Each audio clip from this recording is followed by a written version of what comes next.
Menyaksikan Road to Economic Update 2023 Capital Market Outlook yang bertajuk Ekonomi Global Bergejolak, Pasar Modal Republik Indonesia masih semarak. Dan saat ini kami juga masih tersambung secara eksklusif bersama dengan Hudianto selaku Deputi Direktur Departemen Perlindungan Konsumen Otoritas Jasa Keuangan atau OJK. Baik Pak Hudianto, kita lanjutkan kembali dialognya begitu ya Pak Hudianto.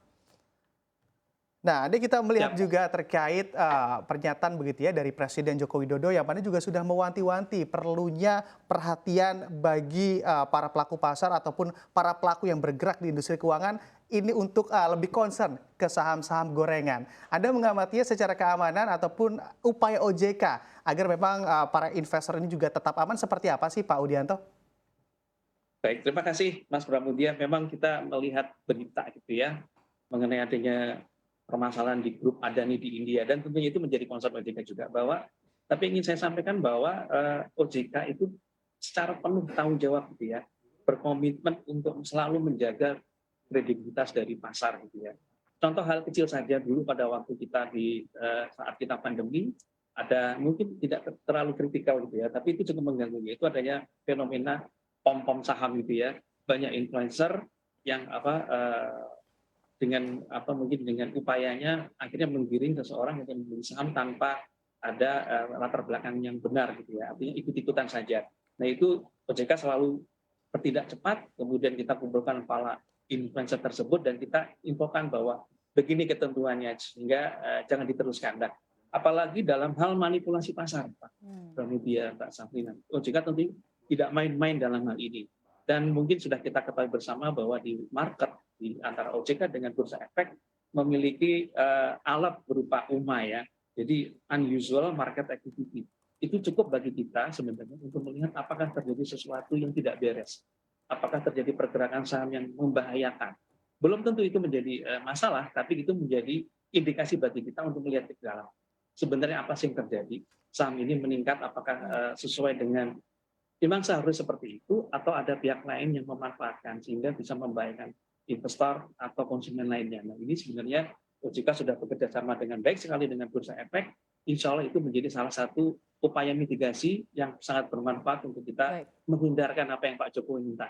Kita harus menjaga market supaya tetap kredibilitas. Itu Mas Pramudia kira-kira.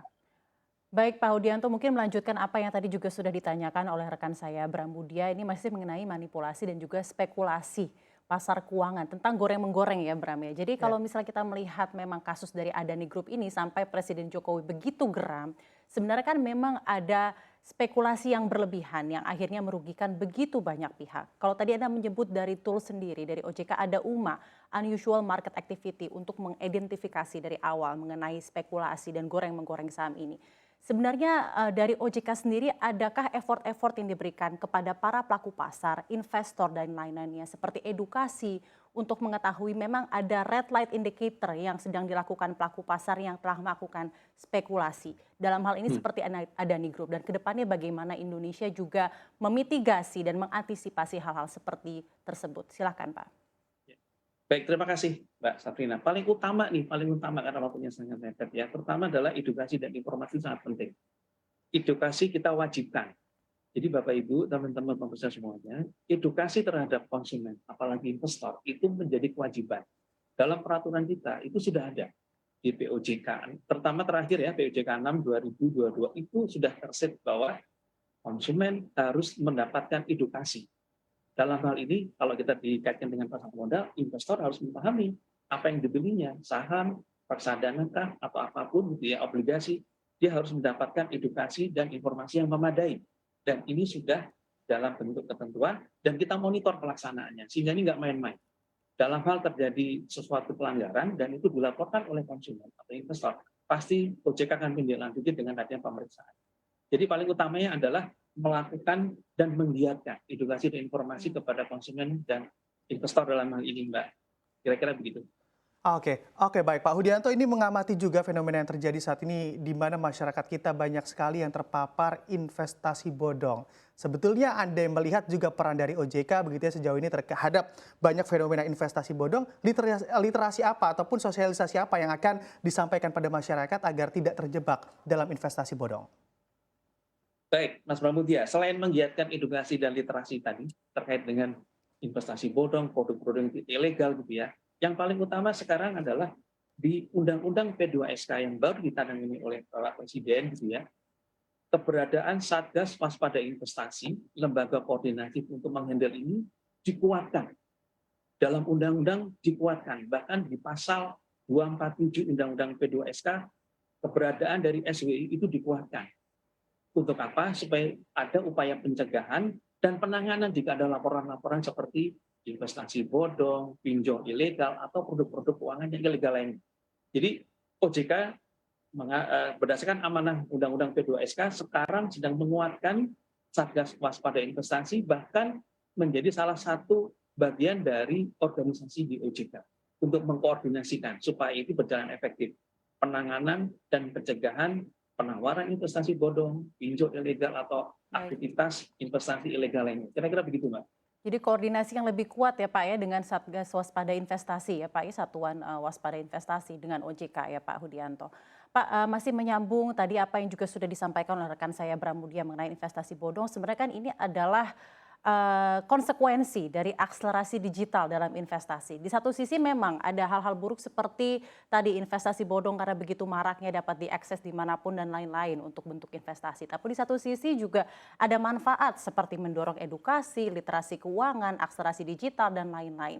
OJK melihatnya seperti apa dalam hal akselerasi digital di pasar keuangan Indonesia dan kedepannya apa peluang serta tantangannya? Baik, saat ini hampir semua produk dan layanan pasti dijual secara digital juga, Mbak, pemirsa sekalian. Tapi OJK selalu memandangi seperti ini, bahwa harus ada keseimbangan antara inovasi teknologi dengan perlindungan konsumen, termasuk dengan keamanan data para nasabahnya. Jadi boleh berinovasi, tapi tidak boleh meninggalkan aspek perlindungan konsumen. Subjek kepada gap yang tadi Mbak sampaikan bahwa terjadi gap yang cukup tinggi antara literasi dan edukasi, itu juga menunjukkan adanya mitigasi potensi risiko yang berbahaya. Jika kalau semua segalanya sudah digital, literasi digital masyarakat kita masih rendah, kemudian semuanya didigitalisasi, dengan mudahnya orang mendapatkan produk dan layanan yang diinginkan tanpa disertai oleh perlindungan konsumen, itu sangat berbahaya. Ending-endingnya adalah pengaduan dan kemudian sengketa. Ending-endingnya adalah tidak adanya kepercayaan lagi masyarakat kepada jasa keuangan. Sehingga OJK sangat strict sekali. Boleh melakukan inovasi, boleh melakukan digitalisasi, tapi aspek perlindungan konsumen nggak boleh dilupakan. Sama, mau digital atau non digital, semua perlindungan konsumen harus sama, harus sama-sama baiknya, sama-sama kuatnya demi kepentingan konsumen dan masyarakat.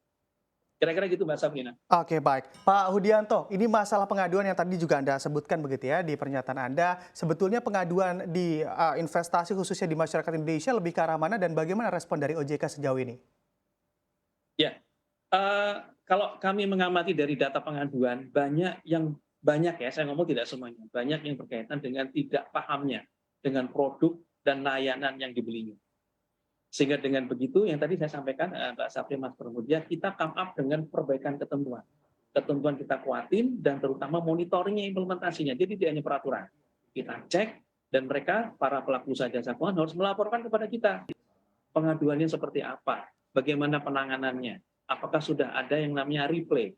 Produk harus ada ringkasannya. Sudah disampaikan atau tidak? Semua itu harus dilakukan.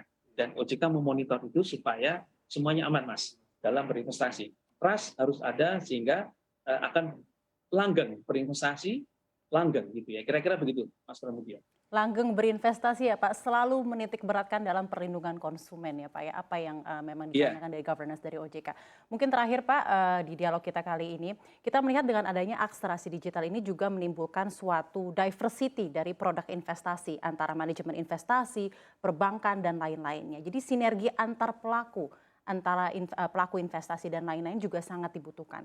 Anda melihatnya bagaimana sebenarnya evaluasi OJK terhadap keamanan dari tren sinergi dan sharing data antara pelaku dan pembuat produk investasi ini untuk terus menjaga prudensity dari produk-produk investasi yang ditawarkan untuk para pelaku pasar? Baik, makasih Mbak Safrina. Sinergi boleh-boleh banget gitu ya, bagus untuk perkembangan industri. Tapi sekali lagi, sinergi itu harus memperhatikan ketentuan. Ketentuan siapa? Ketentuan OJK dalam ini paling utama adalah mengenai perlindungan konsumen dan masyarakat. Di POJK peraturan kami yang terakhir 6 tahun 2022 mengenai pelindungan konsumen dan masyarakat dijelaskan dengan sangat detail sekali, Mbak, bahwa boleh melakukan kerjasama, tapi dalam hal sharing data, informasi pribadi itu ada ketentuannya. Bahwa boleh melakukan asal konsumen menyepakati, setuju dengan kondisi tersebut. Jika tidak, maka hal itu tidak boleh dilakukan. Hanya ada dua hal yang boleh dilakukan. Kalau konsumen membolehkan, atau memang ada ketentuan yang meminta bahwa data konsumen itu bisa di-sharing. Jadi tanpa itu tidak boleh dilakukan.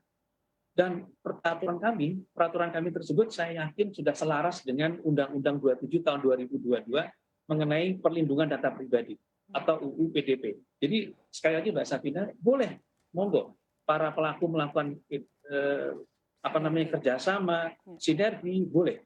Dalam hal itu boleh. Tapi sekali lagi, dalam hal perlindungan konsumen kita punya ketentuannya dan itu wajib dilakukan, wajib diimplementasikan dan kami monitor. Kira-kira begitu Mbak Safina. Tetap sesuai apa yang dikatakan oleh konsumen ya dalam menjaga perlindungan konsumen dalam ekosistem pasar keuangan Indonesia yang lebih prudent lagi ya Pak Hudianto. Terima kasih banyak dialognya bersama kami dan juga informasi serta insight-nya sudah disampaikan kepada kami di CNBC Indonesia di Capital Market Outlook. Sehat dan sukses selalu untuk Anda Pak Hudianto dan juga tim di OJK. Terima kasih Mbak Semas Pramudia. Terima kasih. Selamat siang.